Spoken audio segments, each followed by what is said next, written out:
Hi, it's Tuesday morning 5:50க்கெல்லாம் எந்திரிச்சிட்டு fresh up ஆகிட்டு ரெடி ஆகிட்டு வந்து பார்த்தா டைம் 6:30 ஆகிடுச்சு. வாசலில் கூட்டி முடிச்சுட்டு தண்ணி தொளிச்சிட்டு பார்த்தா சவுண்டுங்க. என்னென்னு பார்த்தீங்கன்னா தர்ஷன் எழுந்திரிச்சிட்டான். இது வேலைக்காக அது இதுக்கப்புறம் நம்ம சீக்கிரமாக தான் எந்திரிச்சு ஆகணும்னு சொல்லிட்டு நாளையிலேருந்து ஒரு 5 o'clock அது எந்திரிச்சிட்டு 5:30க்கெல்லாம் வந்து கோலம் போட ஸ்டார்ட் பண்ணுங்க.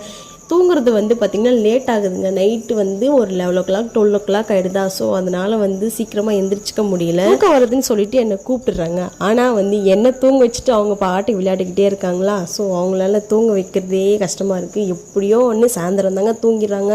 ஒரு 5 o'clock தூங்கினா கூட அவங்க எந்திக்கிறதுக்கு பார்த்திங்கன்னா ஒரு 7 o'clock 8 o'clock ஆகிடுது. அதுக்கப்புறம் சாப்பிட்டு முடிச்சுட்டு மறுபடியும் தூங்க சொன்னால் தூங்க மாட்டாங்க. அவங்க பாட்டி விளையாடிக்கிட்டே தான் இருப்பாங்க.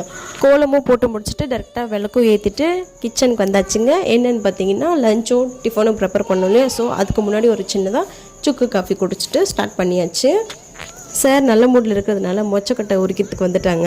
ஏற்கனவே ஒரு தடவை உரிச்சிருக்காங்க. ஸோ அதை பார்த்துட்டு நான் உரிக்கிறேன்னு சொல்லிட்டு வந்துட்டாங்க. அதில் இருக்கிற நார் நம்ம எடுத்துகிட்டு வச்சுக்கோங்களேன். ஓப்பன் பண்ணி வச்சுட்டா அவங்களே வந்து உள்ளே இருக்கிற கொட்டையெல்லாம் எடுத்து கொடுத்துருவாங்க.